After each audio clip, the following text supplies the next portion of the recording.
नमस्कार व्यूअर्स, हमने अक्सर सुप्रीम कोर्ट और यहाँ के जजेस को कुछ बोल्ड और स्ट्रॉन्ग डिसीजंस लेते हुए देखा है, लेकिन क्या आपने कभी ऐसा सुना है कि सुप्रीम कोर्ट ने प्रेसिडेंट को ऑर्डर्स दिए हों? नहीं ना, लेकिन ये सच है। ऐसा ही कुछ एक केस में सुनने को मिला था जिसने न केवल हमारे बल्कि कई लीगल प्रोफेशनल्स के भी होश उड़ा दिए थे। इस केस में सुप्रीम कोर्ट ने प्रेसिडेंट ऑफ इंडिया को ऑर्डर देते हुए कहा था, the president's power is discretionary but it can not be arbitrary. Justice delayed is justice denied even in mercy pleas. In the event of no decision is taken, we will consider the prayers made by the petitioner for interim relief. In remarks से आपको कुछ idea तो हो ही गया होगा कि मामला mercy petition से रिलेटेड है, लेकिन ये पूरा मामला है क्या और क्यों सुप्रीम कोर्ट प्रेसिडेंट को इस केस में ऑर्डर पास करने के लिए कह रहे हैं, आइए देखते हैं। आपको बता दूं कि हाल ही में 20 जनवरी को सुप्रीम कोर्ट ने इस मामले की सुनवाई की है, जिसमें पिटीशनर मर्सी प्ली सीक कर रहा है। पर आप सोचेंगे कि इसमें कौन सी बड़ी बात है। हर कन्विक्ट मर्सी प्ली सीक करने की इच्छा जताता है जब उसके पास सारे दरवाजे बंद हो जाते हैं। तो इस केस में ऐसा क्या अलग है? पर यहाँ आप गलत हैं, क्योंकि ये केस सबसे अलग है। और क्यों, इसकी चर्चा हम आगे करेंगे और वीडियो के अंत तक आपको इसका जवाब भी मिल जाएगा। अभी फिलहाल हम बात करते हैं सोमवार की हियरिंग की, जहां पर सुप्रीम कोर्ट ने एक बार फिर से अपना सख्त रुख का इजहार करते हुए बलवंत सिंह रोजाना की मर्सी पिटीशन पर सुनवाई की। ये मुद्दा सिर्फ एक कन्विक्ट के डेथ सेंटेंस को लेकर नहीं है, बल्कि एक ऐसे जुडिशियल और एडमिनिस्ट्रेटिव डेडलॉक को दर्शाता है जो देश के कानूनी और कॉन्स्टिट्यूशनल स्ट्रक्चर पर एक प्रश्न खड़े करता है। एक ऐसे व्यक्ति की मर्सी पिटीशन जो 2012 से राष्ट्रपति यानी कि प्रेसिडेंट के पास पेंडिंग है। क्या ये किसी व्यवस्था की संवेदनशीलता का मामला है या एक ऐसे सिस्टम का जो समय के साथ अपनी अहमियत खो रहा है? आपको बता दूं कि 1995 में पंजाब के चीफ मिनिस्टर बेन सिंह की हत्या एक सुसाइड बॉम्बिंग में हुई थी। इस अटैक ने न सिर्फ देश को हिला दिया था, बल्कि separatist group Babbar Khalsa international के खतरनाक इरादों को भी समझाया। बलवंत सिंह रोजाना जो इस केस के कन्विक्ट हैं, एक पुलिस कांस्टेबल थे जो इस पूरे प्लान में डायरेक्टली इन्वॉल्व थे। इस प्लान का मकसद था पंजाब में खौफ और असुरक्षा का माहौल पैदा करना, लेकिन इसका एक दूसरा पहलू भी है, और वो है सिस्टम के उस हिस्से का जो इतने सालों बाद भी एक मर्सी पिटीशन का फैसला नहीं कर पा रहा। सोमवार को जब सीनियर एडवोकेट मुकुल रोहतगी, जो रोजाना की तरफ से एडवोकेट हैं, उन्होंने सुप्रीम कोर्ट के समक्ष प्रस्तुत होते हुए कहा और एक अहम प्रश्न उठाया, that nothing has happened since the last hearing where this court granted some time to the union. He has spent 29 years in jail and for the last 15 years he had been on death row. As per your lordship's judgment, I am entitled to be released. I am not interested in their decision. Grant him some relief. They can take 6 years, but the man must come back to the society. ये question न सिर्फ एक व्यक्ति की तकलीफ को दर्शाता है, बल्कि एक सिस्टम में देरी और उसकी संवेदनशीलता पर भी सवाल खड़े करता है। आपको बता दूं कि सुप्रीम कोर्ट ने 2022 में एक डिसीजन दिया था कि मर्सी पिटीशन पर 2 महीने के अंदर फैसला लिया जाए, लेकिन 2023 आया और फिर भी कुछ नहीं हुआ। 2024 में कोर्ट ने फिर एक सख्त ऑर्डर पास किया और राष्ट्रपति को डायरेक्टली एड्रेस करते हुए कहा कि या तो डिसीजन ले या फिर कोर्ट खुद इस पर सुनवाई करेगा। इसके बावजूद सॉलिसिटर जनरल तुषार मेहता ने एक और बार वक्त मांगा और कहा, the case involves sensitivities and ramifications. इस डिले को देखते हुए अब लीगल एक्सपर्ट्स कंसर्न में हैं कि क्या सेंसिटिव मैटर का मतलब ये है कि एक व्यक्ति की जिंदगी का आधा हिस्सा अनसर्टेनिटी में बीत जाए।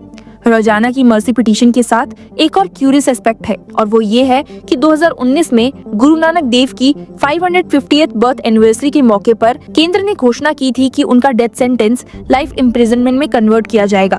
लेकिन इस घोषणा का क्या हुआ? क्या ये सिर्फ एक पॉलिटिकल स्टेटमेंट थी या फिर सच में कोई एक्शन लिया गया? इस प्रकार की कॉन्ट्राडिक्टरी स्टेटमेंट्स क्या एक आम नागरिक के भरोसे को कमजोर बनाती है? हियरिंग के दौरान कोर्टरूम के अंदर एक और बहुत ही अहम मुद्दा उठाया गया, और वो था मेंटल हेल्थ को लेकर। रोजाना की मेंटल कैपेबिलिटी का मेडिकल रिपोर्ट कोर्ट के समक्ष रखने की डिमांड हुई, जिसमें जस्टिस गवई ने कहा, medical report they will take care of it if they are negligent in providing. लेकिन ये प्रश्न अब भी वही है कि क्या एक व्यक्ति जो अपने आखिरी दिन का इंतजार करते करते अपनी जिंदगी गुजार रहा है, उसकी मेंटल स्टेट का विचार सिस्टम कर रहा है? क्या ये इंसानियत के दायरे में आता है? कोर्ट ने अब भी इस मैटर को 18 मार्च 2025 के लिए पोस्ट किया है और अगली हियरिंग तक केंद्र को अंतिम मौका दिया है। पर क्या ये अंतिम मौका सच में अंतिम होगा? क्या एक व्यक्ति के फंडामेंटल राइट्स के उल्लंघन का ये सिलसिला यहीं रुक जाएगा, या फिर एक और पॉलिटिकल और लीगल टसल के मजे में ये केस और देर तक लटका रहेगा? आपको रिकॉल करवा दूं कि पिछली हियरिंग में भी सीनियर एडवोकेट मुकुल रोहतगी ने बलवंत सिंह रोजाना के लिए एक सॉलिड केस प्रेजेंट किया था। रोहतगी ने आर्ग्यू किया था कि इतनी ज्यादा डिले एक क्रूअल और अनयूजुअल पनिशमेंट है जो आर्टिकल 21 के अंडर राइट टू लाइफ और डिग्निटी का वायलेशन करती है। उन्होंने एम्पैथेटिकली कहा था, a delay of 12 years is unheard of in such cases. This is no longer about the crime but about the process. You are keeping a man on death row without even deciding his plea. Such cruelty cannot be justified. उन्होंने bench को काफी firm arguments में कहा था, with due respect to the judgment of this court, in our case, I don't expect the death of the current prisoner to say that I have not moved the mercy petition. There is no difference. Somebody can move it on behalf or it could be suo motu. We have the examples of the same batch where this court has converted death into life imprisonment. The government says this is not the time to decide. When will you decide? When his life is over? This is not a case of national security. He is only one left on death row. Rohatgi ने Shatrughan Chauhan versus union of India 2014 को refer किया था, जिसमें supreme court ने mercy petitions में delay होने की वजह से 15 डेथ सेंटेंसेस कम्यूट किए थे। उन्होंने इंसिस्ट किया दैट रोजाना's case is no different, such delays violate constitutional principles. लेकिन यूनियन गवर्नमेंट की तरफ से सॉलिसिटर जनरल ने डिले को जस्टिफाई करने की कोशिश की थी और नेशनल सिक्योरिटी कंसर्न्स का हवाला भी दिया था। हालांकि बेंच ने इस एक्सप्लेनेशन से सेटिस्फाई होने से मना कर दिया था। Justice KV. विश्वनाथन ने यूनियन गवर्नमेंट से डायरेक्टली पूछा था that if there were national security concerns, why was the mercy plea even accepted? What steps has been taken in last 12 years to address these concerns? Solicitor general Tushar Mehta ने argue किया था कि article 72 के under president का power discretionary है और किसी timeline से बाउंड नहीं है, पर बेंच के लीडर जस्टिस बी.आर. गवई ने यूनियन गवर्नमेंट के इनडिफरेंट एटीट्यूड को क्रिटिसाइज किया था। उन्होंने कहा था, how can a case remain pending for over a decade without resolution? Is this delay not a violation of constitutional principles? उन्होंने यूनियन को रेप्रिमांड किया था कि मर्सी पिटीशंस में अनड्यू डिले कन्विक्ट के फंडामेंटल राइट्स का इन्फ्रिंजमेंट होता है और ये जुडिशरी का ड्यूटी है कि ऐसे वायलेशंस को प्रिवेंट किया जाए। अब आप देख ही सकते हैं कि ये केस सिर्फ एक केस नहीं बल्कि एक आईना है जो हमें अपनी जुडिशरी और एग्जीक्यूटिव की असली तस्वीर को दिखाता है। इंसाफ का इंतजार करते व्यक्ति के साथ आज का सिस्टम इंसाफ कर रहा है। Share your views with us in the comment section and keep following Law Chakra. Hello law lovers and justice seekers, welcome to Law Chakra. हम आपके लिए लेकर आए हैं कुछ बहुत ही exclusive. Introducing Law Chakra Prime membership, जो आपको देगा exclusive access like never before. चाहते हो कि सबसे पहले आपको मिले latest legal updates? Law Chakra Prime के साथ आपको मिलेगा early access to exclusive content, critical case analysis, courtroom बैठक का ब्रेकडाउन, वो भी बाकी व्यूअर्स से पहले।